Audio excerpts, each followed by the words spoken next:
Je ne sais même pas par où commencer. J'ai essayé d'enregistrer cette vidéo 5 fois aujourd'hui, et à chaque fois, ma main tremblait tellement que j'ai dû m'arrêter. Je ne voulais vraiment pas l'enregistrer. Non pas que j'ai honte de Jésus, mais parce que j'ai peur des réactions. J'ai peur qu'on pense que j'invente tout, peur que ça paraisse exagéré, peur même de perdre des amis à cause de ça. Mais il arrive un moment où la peur est bien moindre que la responsabilité.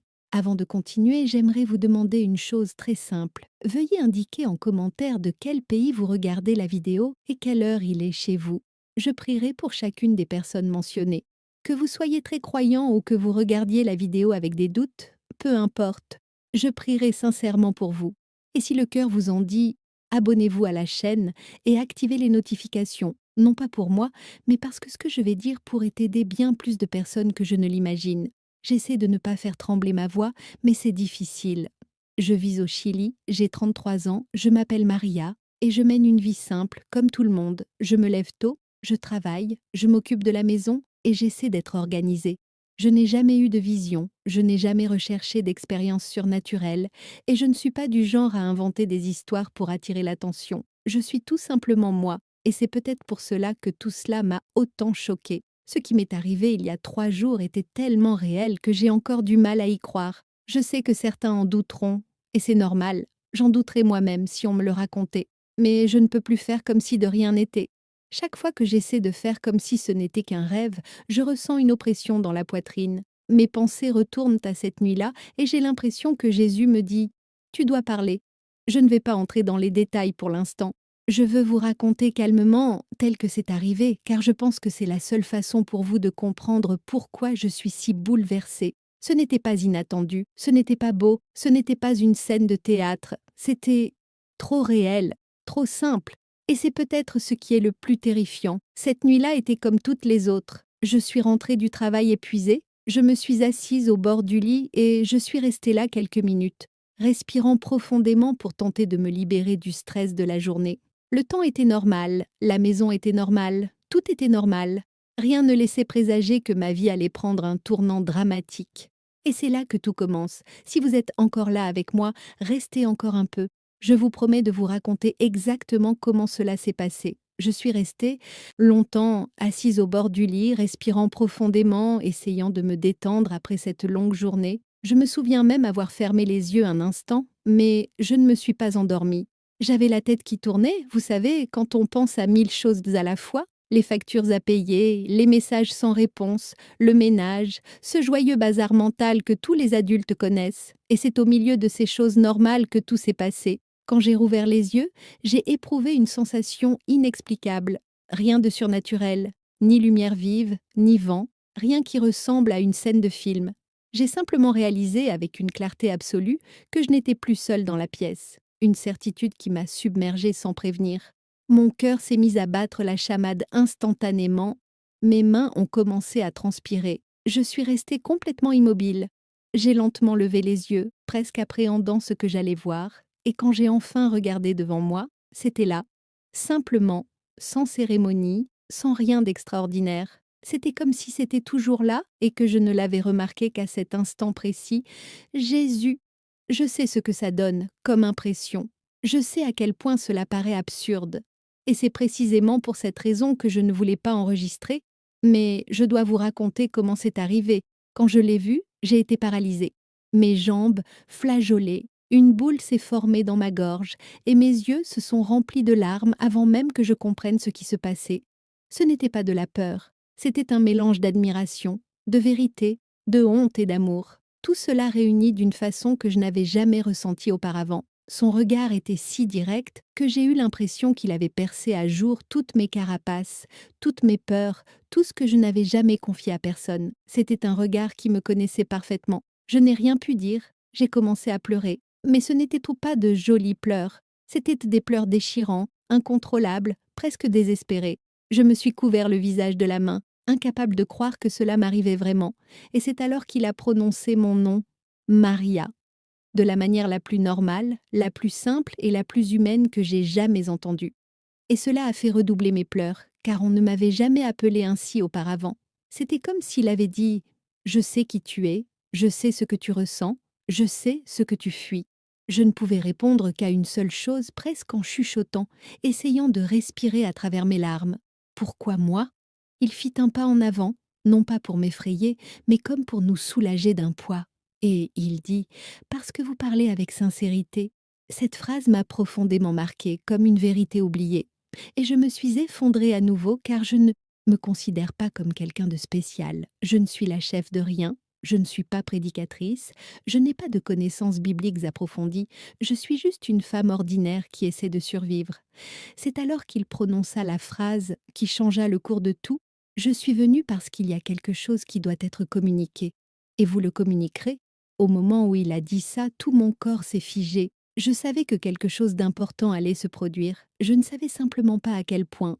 Quand il m'a dit que je devais prévenir, j'ai eu l'impression que l'air me quittait la poitrine. Je ne pouvais pas imaginer ce qui pouvait être si urgent pour que Jésus vienne me parler personnellement. J'ai essayé de prendre une grande inspiration, mais tout mon corps tremblait. J'ai essuyé mon visage avec ma main, incapable de retenir mes larmes, et c'est alors qu'il m'a dit: Il y a 4 événements, et ils auront tous lieu en décembre. Quand il a dit décembre, j'ai eu un trou de mémoire. Décembre, le mois de Noël, le mois où nous commémorons sa naissance, le mois que tous attendent avec impatience pour la paix, la famille, les retrouvailles. Mais la façon dont il l'a dit, il n'y avait ni chaos, ni peur, mais du sérieux, comme si décembre était un moment décisif. J'ai répondu presque sans mots: Décembre? Maintenant? Ce mois de décembre? Et il l'a confirmé. Oui, le mois prochain. À ce moment-là, j'ai ressenti une émotion intense, comme si ma conscience s'était élargie.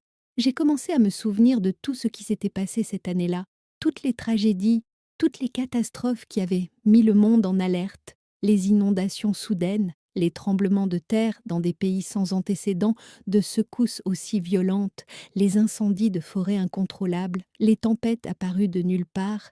On aurait dit que le monde entier appelait à l'aide. Et avant que je puisse dire quoi que ce soit, il a ajouté: J'ai parlé à beaucoup de gens par le biais de rêves, de visions et de prémonitions. Mais beaucoup n'ont pas écouté. D'autres ont écouté et ont ignoré. Cela m'a complètement anéanti, parce que j'avais moi-même vu beaucoup de gens sur les réseaux sociaux raconter des rêves étranges, des prémonitions, des visions fugaces, des pressentiments qu'un événement majeur allait se produire. Et je me suis toujours demandé: est-ce simplement la peur de l'actualité? Est-ce d'ordre psychologique? Ou les gens sont-ils tout simplement hypersensibles? Mais entendre Jésus le confirmer, là, juste devant moi, m'a fait ressentir un poids énorme. Il poursuivit avec ce calme qui vous glace le sang. Cette année a déjà donné des signes, comme je l'ai dit dans le psaume, des signes dans le ciel, sur la terre et dans la mer. Mais malgré cela, beaucoup ne l'ont pas compris. Quand il a mentionné le psaume, le passage sur la terre qui tremble, les eaux qui grondent et les montagnes qui vacillent m'est immédiatement venu à l'esprit. Je n'avais jamais fait le lien avec l'actualité, mais à cet instant, tout est devenu clair, comme si Dieu nous avait envoyé des signes toute l'année et que nous les avions tout simplement ignorés. J'ai lentement levé les yeux et j'ai demandé à voix basse: Seigneur, pourquoi décembre? Pourquoi maintenant? Et il a dit quelque chose que je n'oublierai jamais, quelque chose de simple, de direct, qui semblait transpercer l'air. Parce que décembre est le mois qui commémore ma naissance. Mais ce mois de décembre rappellera au monde que je ne suis pas seulement l'enfant dans la crèche. Je suis le Seigneur de l'histoire. Mon cœur s'est mis à battre si fort que j'ai eu l'impression qu'il allait exploser dans ma poitrine. J'ai senti mes mains trembler encore plus, comme c'est le cas maintenant alors que j'essaie de dire cela. Il s'avança et ajouta: 4 événements vont ébranler la terre, non pour la détruire, mais pour l'éveiller. C'est à ce moment-là que j'ai compris le véritable poids de ce qu'il me confiait. Je n'étais pas là pour inspirer la peur. J'étais là pour rappeler les gens, prévenez avant le mois de décembre, pour dire qu'il avait déjà parlé à beaucoup de gens, pour vous rappeler que toute l'année était un avertissement, pour démontrer que Dieu n'agit jamais sans appeler d'abord les personnes par leur nom. J'ai pris une grande inspiration, encore sous le choc, et j'ai demandé: Alors, que dois-je faire? Et il dit, de la manière la plus humaine qui soit: Parle, même si tu trembles, même si tu doutes de toi, parle. Et c'est pourquoi je suis là, essayant d'enregistrer ceci sans fondre en larmes à nouveau. Quand il a dit parler, mes jambes ont failli flancher. J'avais l'impression que le monde se rétrécissait dans cette pièce. Rien de surnaturel ne se passait autour de moi, juste la conscience que la responsabilité reposait désormais sur mes épaules, littéralement, et elle tremblait encore tandis que j'essayais d'en saisir toute l'ampleur. J'ai pris une grande inspiration, me suis assise au bord du lit et j'ai fixé le sol, essayant de mettre de l'ordre dans mes pensées. Je savais qu'en décembre, plus rien ne serait comme avant, et je savais aussi que si je ne disais rien, je le regretterais toute ma vie. C'est alors que j'ai posé la question qui me bloquait la gorge depuis le début. Monsieur, quel est le premier événement? J'ai posé cette question presque à voix basse. J'avais peur de la réponse, j'avais peur de ne pas pouvoir le porter. Mais j'avais besoin de savoir. Cela ne m'a rien montré soudainement.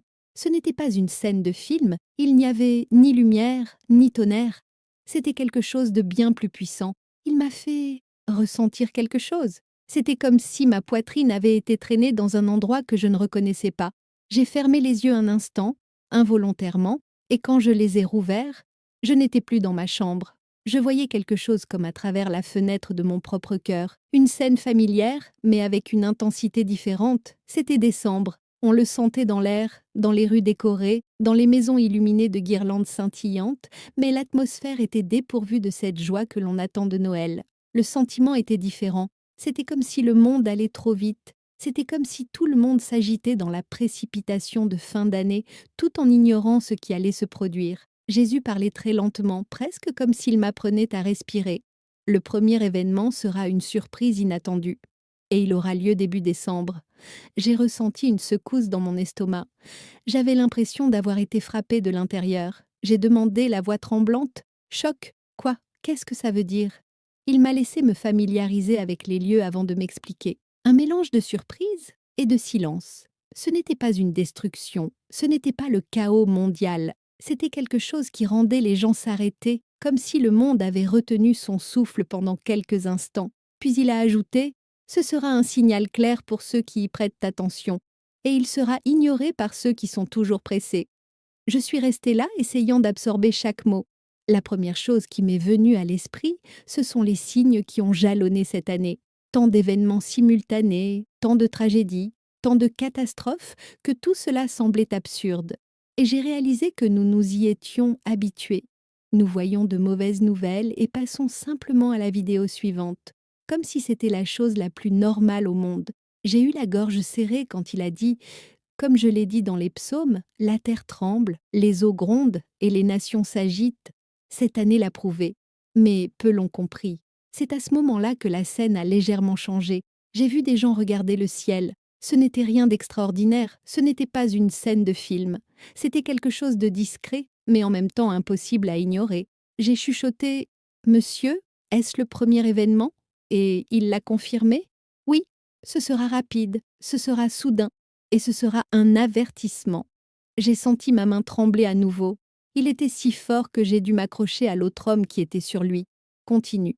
Lorsque cela se produira, beaucoup sentiront leur cœur s'emballer sans raison apparente. D'autres auront le sentiment que quelque chose se prépare. Ce sera l'éveil. Quand ce fut terminé, je suis retournée dans ma chambre, telle que je l'avais laissée. Aucun effet spécial, aucune lumière, aucun vent, juste moi, assis là, le cœur lourd et avec la certitude que décembre marquera la vie de nombreuses personnes.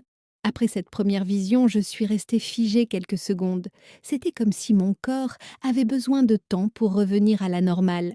J'ai passé la main sur mon visage, essayant de me ressaisir, et j'ai dit, un peu à bout de souffle, « Jésus, je ne sais pas si je peux entendre la suite. » Il ne répondit pas précipitamment. Il n'a fait pression sur personne. Il était resté là, tout simplement, avec cette présence qui vous fait sentir que vous n'êtes pas seul, même lorsque votre cœur est en plein chaos. J'ai pris une grande inspiration, j'ai essuyé mes larmes et j'ai finalement demandé « Et quel est le deuxième événement ?» L'atmosphère en moi a immédiatement changé, mais pas d'une manière terrifiante. C'était comme si quelque chose de plus profond avait été touché. Contrairement au premier événement, qui semblait rapide et extérieur, le second avait une dimension spirituelle, comme s'il était tourné vers l'intérieur et non vers l'extérieur. Jésus parlait très lentement, comme s'il choisissait chaque mot avec soin. Le second événement ne se verra pas d'abord avec les yeux, il se ressentira dans le cœur. J'ai ressenti un léger frisson dans l'estomac, parce que c'est ça, c'est ce qui change des vies. J'ai chuchoté « le sens, qu'est-ce que ça veut dire ?» Continue. En décembre, beaucoup de gens vivront un éveil spirituel si intense qu'ils penseront devenir fous. Mais ce n'est pas de la folie, c'est la miséricorde. À ce moment-là, de nombreuses choses que j'avais lues cette année me sont revenues en mémoire. Des personnes qui ont déclaré entendre Dieu pour la première fois.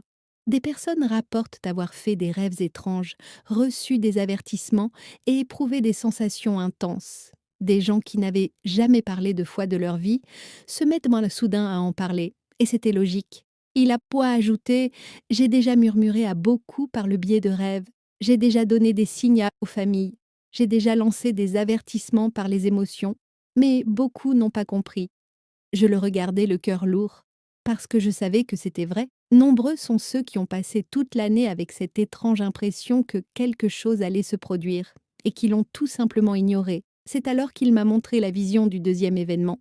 Et ça faisait mal. J'ai vu des gens se réveiller en pleine nuit, le cœur battant la chamade, comme si quelque chose les appelait. J'ai vu des familles affronter des vérités restées cachées pendant des années.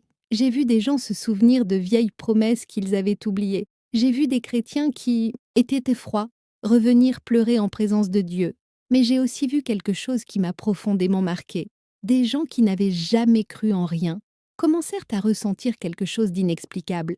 Ce n'était pas de la peur, ce n'était pas la panique. C'était comme si quelqu'un avait touché leur cœur de l'intérieur. Jésus a dit: ce sera le deuxième événement, un éveil silencieux. Mon esprit touchera des millions de personnes simultanément. Ils sauront que c'est moi, même s'ils tentent de le nier. J'étais sous le choc, parce que ce genre de choses ne fait pas les gros titres. Ce ne sera pas à la une. Cela ne deviendra pas une vidéo virale. Mais cela change vraiment votre vie. Et il a poursuivi: décembre sera le mois où beaucoup réaliseront qu'ils ne peuvent non plus vivre sans moi. J'ai senti les larmes me monter aux yeux à nouveau parce que j'ai vécu la même chose. Je sais ce que l'on ressent quand Dieu nous rappelle à lui. C'est un mélange de douleur et de soulagement, de honte et d'amour, de désespoir et d'espoir, tout à la fois. La vision s'est terminée d'une manière si simple que j'en ai presque eu le souffle coupé. Je suis retournée dans ma chambre, assise dans la même position, mais cette fois-ci mon cœur battait si fort que je devais me tenir la poitrine avec la main. Je lui ai dit, incapable de cacher ma peur: et après ça, que se passe-t-il ensuite? Elle me regarda avec une douce tristesse dans les yeux. Et c'est là que j'ai compris que le troisième événement était plus grave que je ne l'avais imaginé. Quand il aperçut ma peur lorsque j'ai demandé: et maintenant? Il n'a pas répondu immédiatement. Il était resté silencieux quelques secondes. Et franchement, c'était pire qu'une réponse hâtive, car il savait que quelque chose d'important allait se produire. J'ai pris une grande inspiration, essayant de préparer mon cœur, mais c'était inutile. Il a simplement dit: le troisième événement sera vu par le monde entier, et il aura lieu à Jérusalem. Sa façon de prononcer Jérusalem m'a donné la chair de poule, non pas par peur, mais par prise de conscience. C'était comme si tout en moi disait: c'est grave. J'ai avalé avec difficulté. Ma main s'est remise à trembler, comme au début, et j'ai dû la poser sur mon genou pour ne pas avoir l'air de m'évanouir. J'ai demandé très doucement: monsieur, que découvrira-t-on là-bas? Il ne m'a pas montré toute la scène d'un coup. C'était comme s'il l'ouvrait petit à petit, pour que je puisse le supporter. J'ai d'abord observé les mouvements dans la ville. Jérusalem a toujours cette atmosphère chargée d'histoire, de foi, de conflits et de promesses, mais là il y avait quelque chose de différent. Une anticipation palpable régnait, comme si quelque chose allait être révélé et que personne ne savait quoi. Plus tard, j'ai vu des archéologues travailler dans une zone proche du mont du Temple. Rien de remarquable, rien d'extraordinaire. Des fouilles, de la poussière, des pierres anciennes, ces scènes qu'on voit habituellement dans les documentaires. Mais Jésus dit alors: ils ne le cherchent pas, mais ils le trouveront. Et la façon dont il l'a dit, j'ai eu la nausée. La scène changea lentement. J'ai vu un des archéologues appeler les autres. Ce n'était pas un cri, ce n'était pas une agitation, c'était cette voix surprise qui essayait de garder son calme. Ils commencèrent à se rassembler autour d'une ouverture dans le sol, comme s'ils avaient d'où trouver une entrée restée cachée pendant des siècles. Et Jésus expliqua: un compartiment scellé, intact, depuis l'Antiquité. Mon cœur s'est emballé. J'éprouvais ce mélange d'incrédulité et de respect, car je savais que ce n'était pas quelque chose d'ordinaire. C'est à ce moment-là qu'il m'a fait ressentir le poids historique de cet endroit. J'avais l'impression d'assister à quelque chose que le monde attendait depuis des siècles. C'était comme si ce compartiment contenait non seulement des objets, mais aussi des vérités, des réponses, des confirmations. J'ai demandé presque à bout de souffle, cela aura-t-il une incidence sur la foi? Et il répondit, cela mettra à l'épreuve la foi et l'incrédulité. Dans la vision, j'ai vu les archéologues entrer avec des lampes torches, tout documentant avec ce mélange d'excitation et de peur de commettre une erreur. Je les ai vus découvrir d'anciens objets, enveloppés et protégés par des couches de tissu et de bois. Des choses qui paraissaient fragiles, mais qui avaient une présence, une importance, que l'on pouvait ressentir même de loin. Jésus poursuivit, ce sera le test que beaucoup réclament depuis des décennies, une preuve irréfutable.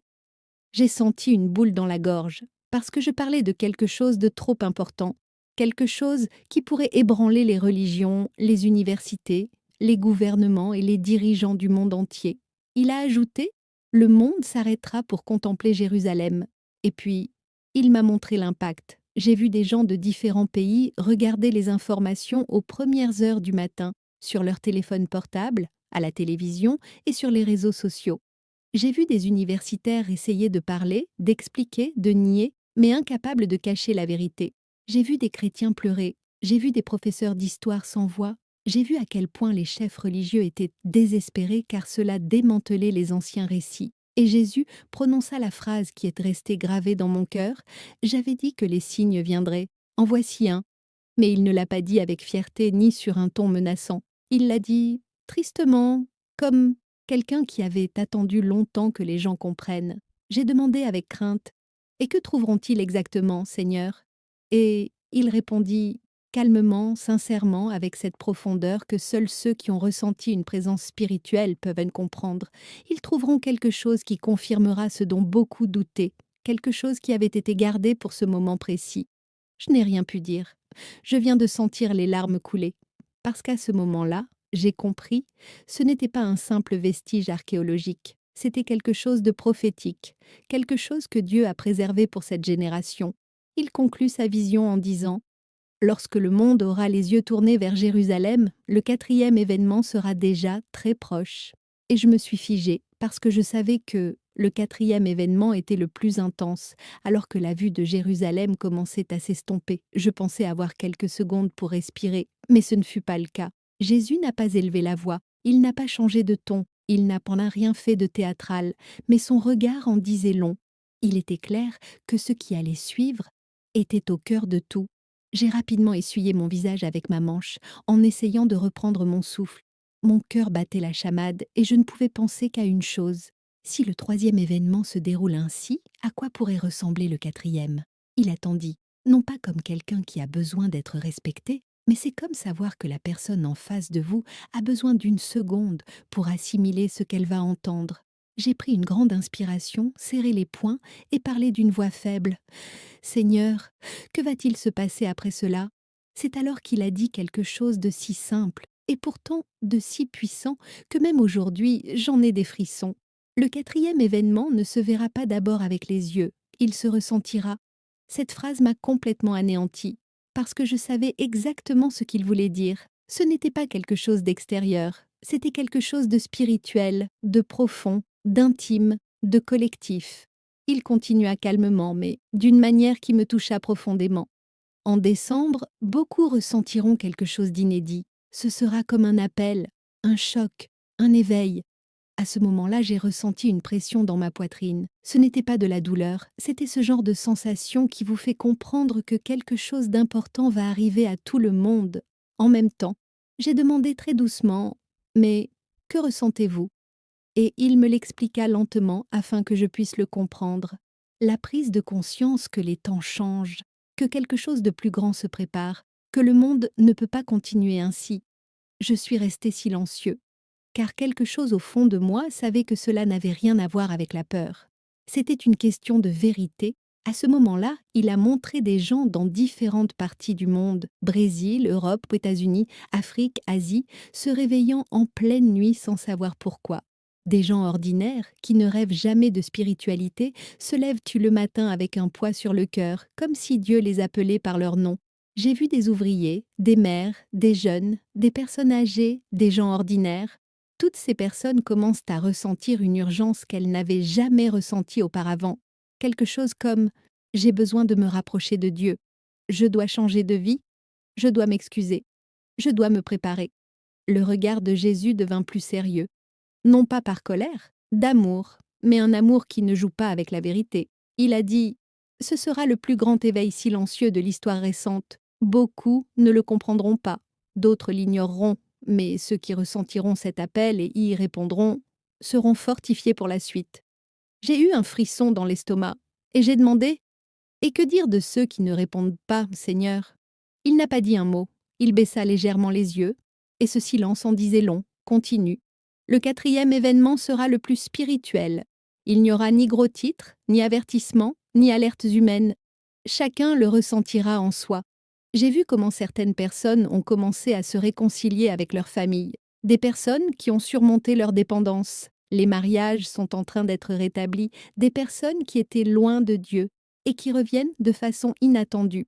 D'autres pleurent sans comprendre pourquoi. Jésus expliqua « Je visiterai les cœurs, je toucherai les consciences, je réveillerai ce qui dort. C'est mon dernier appel avant le début de la nouvelle ère. » Quand il eut fini de parler, je suis restée sans voix, parce qu'il ne s'agissait pas d'un événement physique. C'était un événement spirituel mondial, quelque chose que personne ne pourra ignorer, même en essayant. Il posa sa main sur mon épaule, de façon simple et directe, sans aucune théâtralité, et dit « Maria, tu vas parler. Même si tu trembles, même si tu as peur de ce que les gens vont penser, tu vas leur dire. » Et tout ce que j'ai pu répondre, c'est « Je vais essayer, monsieur. » Et il dit « N'essaie pas, fais-le. » C'est ce qui m'a brisé de l'intérieur, parce que je savais qu'il me demandait d'obéir, même en sachant que je ressentirais de la peur, de la honte et de l'insécurité. Il m'a regardé droit dans les yeux et a conclu « Dites-leur que décembre ne sera pas un mois comme les autres. Ce sera un mois marqué dans le ciel. » Et ainsi prit fin la vision. Il m'a fallu près d'1 heure pour sortir du lit après avoir vu ça. Mon corps était lourd, ma tête tournait et je n'arrêtais pas de me répéter « Comment vais-je expliquer cela? Qui va croire ça? Que vont-ils penser de moi? Je vis seule ici au Chili et le silence dans la maison me semblait plus pesant que d'habitude. Lorsque je me suis assise à la table de la cuisine, mes mains tremblaient encore. Je n'arrêtais pas de regarder mon téléphone et je ne pouvais penser qu'à une chose. Je ne peux pas faire ça, pas aujourd'hui, mais c'était comme si quelque chose en moi savait que je ne pouvais pas le reporter. J'ai pris une grande inspiration, j'ai posé le téléphone sur une plaque de verre et j'ai appuyé sur « Enregistrer ». La première tentative a duré 11 secondes. Ma voix tremblait, mes mots s'en mêlaient, et je me suis évanouie sur le coup. À la deuxième tentative, j'ai pleuré avant même d'avoir fini la première phrase. Je l'ai supprimée aussi. À la troisième tentative, ma main tremblait tellement que j'ai failli laisser tomber le téléphone. Et j'ai pensé « Je vais me ridiculiser, je n'arrive pas à parler correctement. Je ne suis qu'une femme ordinaire. Pourquoi m'a-t-il choisi pour ça ?» Mais je me suis alors souvenue du regard que Jésus avait posé sur moi. Il n'a pas été inculpé, c'était avec espoir. J'ai donc réessayé. Au 4e essai, j'ai réussi à dire quelques mots, mais j'avais tellement peur de paraître folle que je me suis figée. Je l'ai supprimé. Jeudi, j'ai tout simplement éteint mon téléphone portable et j'ai commencé à arpenter nerveusement la maison en me parlant à moi-même. Je ne suis pas une personne influente. Je ne suis pas un prédicateur. Je n'en ai pas le courage. Les gens vont rire. Ils diront que j'invente tout. Ils vont me traiter de fanatique. Et puis sa phrase m'est revenue si clairement que je me suis arrêtée au milieu de la pièce. N'essayez pas, faire. À ce moment-là, j'ai compris que ce n'était pas une question de compétence. Il s'agissait d'obéissance. Alors j'ai séché mon visage, attaché mes cheveux, pris une grande inspiration et dit à voix haute, juste pour moi-même. « D'accord, monsieur, je le ferai, même si j'ai peur. » J'ai appuyé à nouveau sur « Enregistrer ». Cette fois, j'ai parlé comme je suis vraiment, sans répéter, sans chercher à paraître fort, sans cacher la vérité à personne. Je m'appelle Maria, je vis au Chili, et je ne sais même pas par où commencer. Quand j'ai entendu ma propre voix trembler, cette fois-ci je n'ai pas raccroché. Je l'ai laissé trembler, parce que c'était réel. C'était la preuve que je ne mentais pas. Je racontais simplement ce que j'avais réellement vécu, et j'ai ressenti pour la première fois un calme étrange. C'était comme si Jésus était là avec moi, m'aidant à continuer. J'ai parlé pendant près de 15 minutes sans m'arrêter, et quand j'ai eu fini, je me suis assise sur le canapé, j'ai serré mon téléphone contre ma poitrine et j'ai pleuré. Non pas par peur, mais c'est un soulagement. Il avait finalement réussi à enregistrer et maintenant, il devait décider s'il aurait le courage de le publier. Quand j'ai finalement réussi à enregistrer cette vidéo, je l'ai sauvegardée sur mon téléphone, mais je n'ai pas eu le courage de la publier. Je suis restée plantée devant l'écran pendant près d'une demi-heure. Mon doigt planait au-dessus du bouton publier, mais mon esprit ne cessait de répéter les gens vont croire que je suis devenue fou. Mais je me suis alors souvenue de ce que Jésus avait dit, et cette sensation palpitait en moi comme un poids sur mon cœur. Décembre ne sera pas un mois comme les autres. Cette phrase m'a fait prendre une grande inspiration, essuyer mes larmes et commencer à tout raconter, depuis le début, parce que je savais que, pour que vous compreniez la gravité de ce qu'il m'a montré, je devais vous expliquer calmement ce qu'il a dit à propos de premier événement. Je vais essayer de décrire exactement comment cela s'est passé. Après m'être calmée, Jésus m'a parlé d'une voix très douce, d'une manière qui lui seul sait le faire. Il a dit avant même la fin de la première semaine de décembre, le monde ressentira un changement soudain. Ce ne sera pas explosif. Le changement débutera progressivement et s'amplifiera rapidement. Je me souviens avoir froncé les sourcils, essayant de comprendre. Il remarqua ma confusion et poursuivit. La terre réagira à ce que les cieux savent déjà, et beaucoup ne seront pas préparés. À ce moment-là, il m'a montré une image si nette que j'en ai eu la nausée. J'ai vu apparaître devant moi différentes régions du monde, comme si je regardais une carte vivante. Le Chili était le premier pays qui apparaissait sur la liste, peut-être parce que c'est là que j'habite. Ensuite, le sud du Brésil, la Californie, l'Indonésie, le Japon et la Turquie. Mais ce n'était pas une scène d'un film apocalyptique. Rien d'exagéré. Ça n'a rien de cinématographique. Il n'était que de petites secousses produisant simultanément dans des lieux complètement différents. Petits, mais constants. J'ai regardé Jésus et j'ai murmuré « Est-ce simplement un tremblement de terre ?» Il secoua lentement la tête. Il ne s'agit pas seulement du tremblement de terre, c'est un avertissement. Et quand il a dit ça, j'ai senti un frisson me parcourir l'échine, car il ne parlait pas en menaçant. Il parla tristement, moi qui ai essayé d'avertir des milliers de fois sans être entendu. Et puis vint la partie qui m'a le plus touchée. J'ai déjà parlé à beaucoup d'entre eux, dans les rêves, dans les visions, dans les pressentiments, sur les petits panneaux. Mais le monde ne croit pas au spirituel tant que le physique ne se produit pas. Cette phrase m'était restée en tête, parce que c'est vrai, nous ne prêtons attention qu'à la douleur qui frappe à notre porte. Cela m'a montré des gens qui dormaient, puis qui se réveillaient soudainement en sursaut, sans savoir pourquoi. Cela m'a montré des mères ressentant une oppression au cœur, les personnes âgées qui se sentent agitées, des gens ordinaires de différents pays qui disent nu des choses comme « j'ai le pressentiment que quelque chose va se passer ». Je ne sais pas pourquoi, mais je suis agitée. Puis il a expliqué « le premier événement ne sera pas la destruction. Ce sera une question de perception, un éveil collectif, une préoccupation que personne ne peut ignorer. » Cette partie m'a profondément bouleversée car elle était tellement logique, surtout maintenant que décembre approche. Continue, ce sera comme le début des chagrins. Un rappel du psaume qui dit « La terre tremble devant le Seigneur ». J'ai la gorge serrée rien qu'en repensant à la façon dont il l'a dit. Ce n'était pas par colère, c'était avec douleur et amour. Le premier événement s'est ensuite conclu par une phrase finale. Ceux qui y prêtent attention le remarqueront. Quiconque se laisse distraire sera désorienté. Mais personne ne passera le mois de décembre sans avoir le sentiment que quelque chose a changé. Lorsque la vision prit fin, ses mains étaient glacées.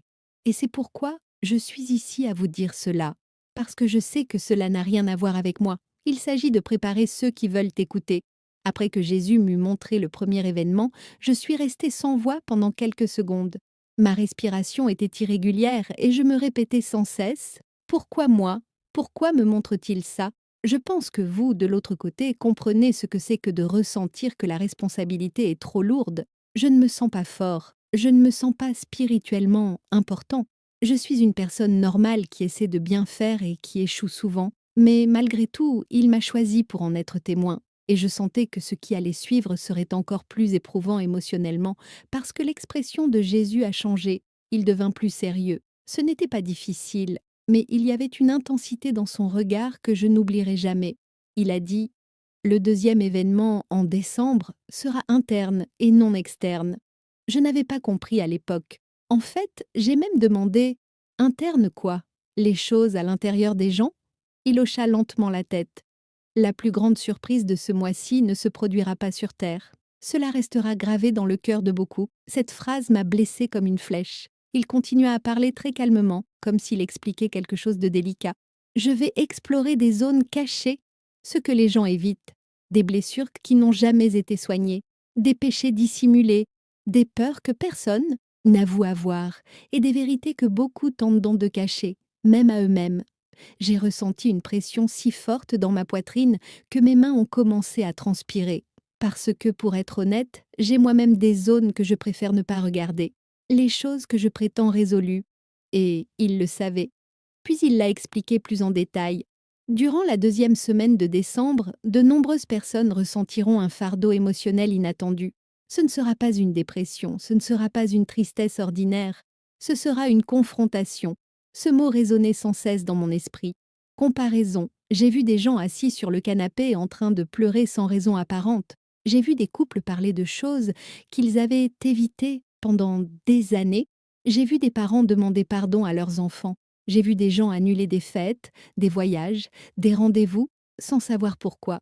Ce n'était pas un drame, ce n'était pas une catastrophe, c'était quelque chose de calme, mais de profond. Alors Jésus a dit quelque chose qui m'a noué la gorge. Je le nettoierai avant de le restaurer. Et puis, tout est devenu clair. Le premier événement consistait à modifier le terrain. La seconde m'a profondément émue, continue. Beaucoup penseront qu'ils sont attaqués. Mais ce n'est pas une attaque. La vérité est en train d'éclater au grand jour. J'ai vu des personnes qui ont toujours été émotionnellement fortes connaître des moments de vulnérabilité. J'ai vu des chefs spirituels le cœur lourd. J'ai vu des jeunes s'interroger sur la direction que prenait leur propre vie. J'ai vu des hommes et des femmes revivre de vieux souvenirs, comme si le passé exigeait une résolution. Jésus m'a parlé.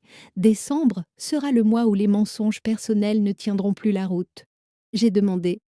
Mais cela ne risque-t-il pas de faire du mal à beaucoup de gens?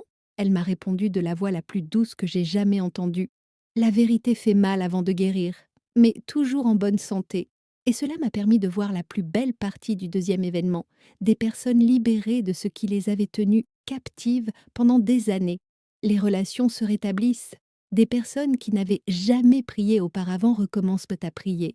Des personnes qui n'avaient pas pleuré auparavant, versant des larmes pour la première fois depuis longtemps. Des cœurs endurcis qui commencent à s'adoucir. Il a conclu comme suit. Avant que le troisième événement ne survienne, beaucoup auront déjà changé intérieurement. Et ils ne sauront même pas que c'est moi qui l'ai fait. Je suis restée là, à le fixer, sans savoir quoi dire, parce qu'il était plein d'amour, et en même temps, une telle urgence. Je sais que certains ressentiront précisément cette pression intérieure durant les premiers jours de décembre. Et maintenant, vous savez pourquoi. Quand Jésus eut fini de m'expliquer le deuxième événement, je pensais qu'il allait me laisser un moment pour respirer, mais il ne l'a pas fait. Il me regarda avec un sérieux qui me fit me sentir instable intérieurement. J'ai senti, je ne sais pas comment l'expliquer autrement, que ce qu'il allait me montrer allait tout bouleverser, monde entier, pas seulement avec les individus. Il a dit « Le troisième événement, en décembre, ne passera pas inaperçu. On verra, la question sera abordée, et il sera impossible de l'ignorer. » J'ai instantanément senti mon estomac se nouer. J'ai demandé, presque en chuchotant, « Est-ce que cela a un rapport avec un lieu précis ?» Il a répondu, « Jérusalem. » Ce simple mot a créé une tension d'un autre genre. J'ai ressenti un poids historique et spirituel, simultanément. C'est comme si, rien qu'en l'entendant dire « Jérusalem », quelque chose en moi savait que ce n'était pas un événement ordinaire. J'avais l'impression que le paysage autour de nous avait changé. Il n'y avait aucune luminosité, aucune lumière, rien de tout cela. Tout a changé, comme si je voyais la ville telle qu'elle est aujourd'hui, dans sa véritable forme. Et il dit « Quelque chose sera révélé entre le 18 et le 22 décembre. » Mon cœur s'est mis à battre fort, car ce qui est découvert à Jérusalem n'est jamais simplement découvert. Continue, cela se produira lors de fouilles de routine. Rien de prévu, rien de spectaculaire. Ce sera une découverte inattendue. Et il m'a permis de voir. J'ai vu les archéologues travailler normalement, sans se douter qu'ils étaient sur le point de découvrir quelque chose. Ils semblaient fatigués, en sueur, parlant de choses banales, comme le café, la famille, la météo, des choses normales, humaines. L'un d'eux a alors frappé l'outil contre une pointe de la pierre et il s'est arrêté. Il a appelé quelqu'un d'autre. Cette autre personne est appelée une troisième personne. Et soudain le silence se fit. Ce n'était pas un silence spirituel, c'était ce silence dense et humain que l'on ressent lorsqu'on sait qu'on a découvert quelque chose de sérieux. Jésus expliqua, ils découvriront un compartiment enterré, datant du 1er siècle, qui n'aurait jamais dû être ouvert. J'ai aperçu des fragments de bois sombre, j'ai vu des restes de vieux tissus, j'ai vu des inscriptions que bien que je ne sache pas lire l'hébreu ancien, j'ai immédiatement comprises comme étant liées à des témoignages historiques. Et Jésus dit, le contenu de cette découverte confirmera des faits que beaucoup ont tenté d'effacer. Il ne s'exprima pas avec emphase, il n'a pas parlé de l'émission, il parla calmement. Mais cette phrase continuait de me hanter. Continue. Ceci constituera une preuve établissant un lien direct entre les récits historiques et ce qu'ont écrit mes disciples. Et cela va simultanément ébranler le monde religieux et le monde politique. J'ai senti un frisson me parcourir tout le corps, parce que ce n'était pas quelque chose de simplement religieux. C'était également un événement historique, cela a été documenté. Il était physicien. Et il a ajouté « Ce qui s'y cache obligera beaucoup de gens à reconsidérer ce qu'ils prêchent et ce qu'ils enseignent. Certains l'accueilleront avec joie, d'autres tenteront immédiatement de le discréditer. J'ai demandé « Mais pourront-ils le cacher ?» Il a répondu sans hésiter « Pas cette fois. » Je suis restée là observant le site des fouilles, essayant d'en saisir l'ampleur. Puis, il a dit quelque chose qui m'a fait ressentir toute l'ampleur du problème. Le monde sera divisé sur les opinions. Mais la vérité ne sera plus jamais la même après ce jour-là. J'ai senti une boule dans la gorge, parce que décembre est déjà un mois sensible pour beaucoup. Un mois de souvenirs, de famille, de naissance.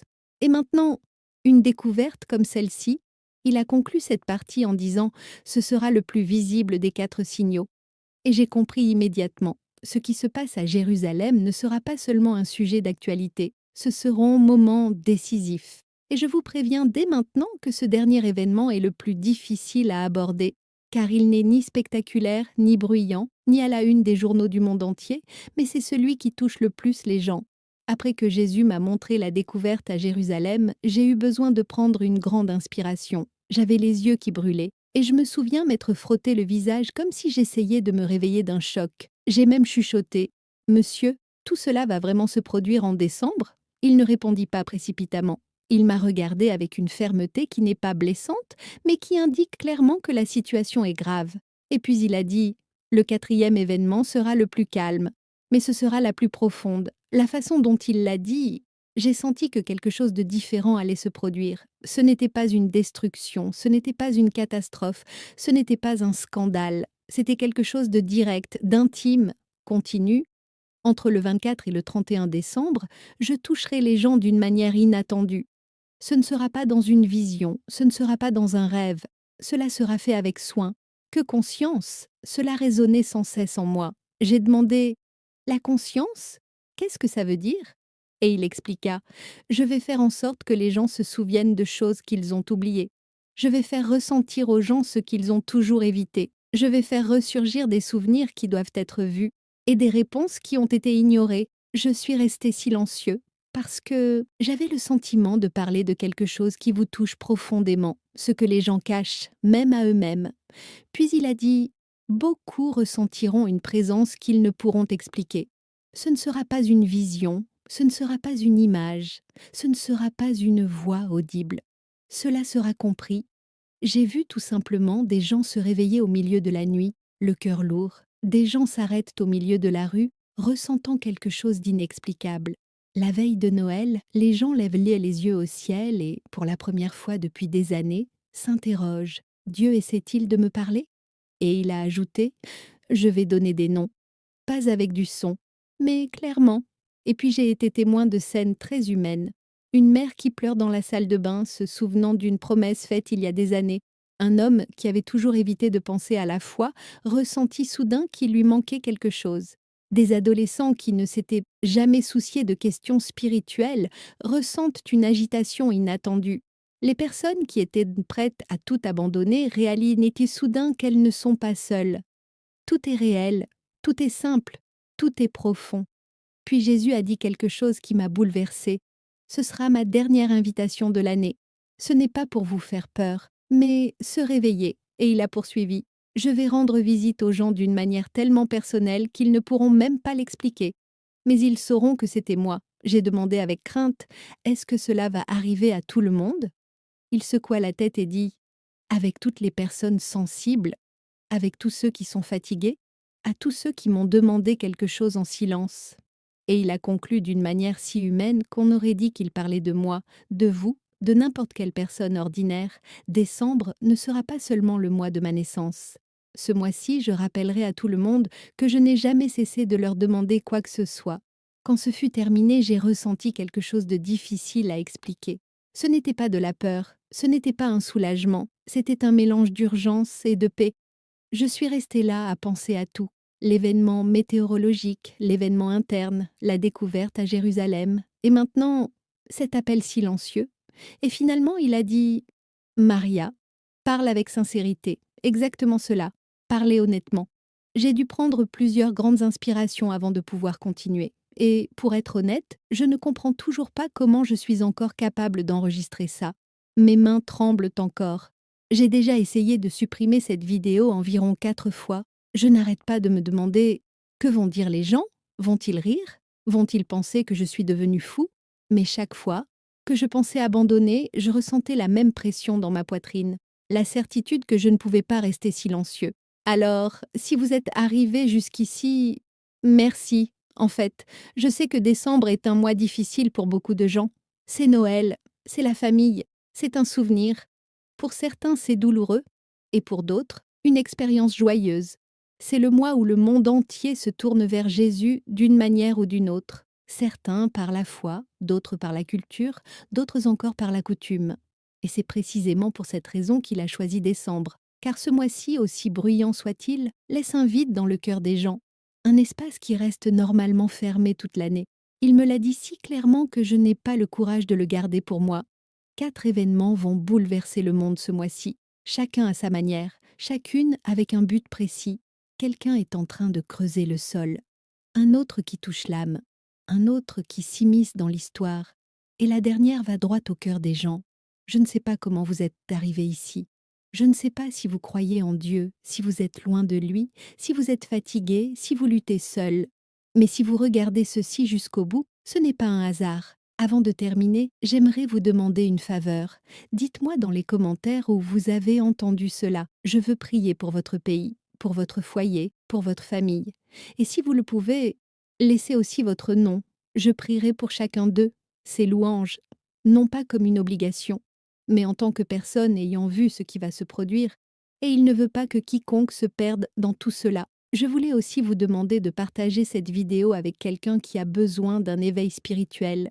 Pas parce que ça devient viral, mais parce que c'est quelque chose de sérieux, parce que nous sommes en décembre, parce que c'est Noël, et parce que Jésus appelle les gens d'une manière différente cette année. Avant d'éteindre la caméra, je dois dire ceci de la même manière qu'il me l'a dit. Ceci n'est pas destiné à faire peur aux gens. Leur objectif est de sensibiliser le public. Et s'il m'a confié cela à quelqu'un d'aussi imparfait, d'aussi ordinaire, d'aussi plein de défauts, peut-être est-ce parce qu'il en a assez de voir comment les gens ignorent par les panneaux les signes qui se sont déjà manifestés cette année, les tragédies, les avertissements, les catastrophes, des choses que tout le monde a vues, mais qu'on a prétendu être de simples coïncidences. Il m'a dit quelque chose que je n'oublierai jamais. Je vous ai prévenu à plusieurs reprises. C'est la dernière fois cette année. Et c'est pourquoi je suis ici, d'une voix tremblante. J'ai peur de ce que les gens vont penser, mais en toute conscience, sachant que j'ai fait ce qu'ils m'avaient demandé.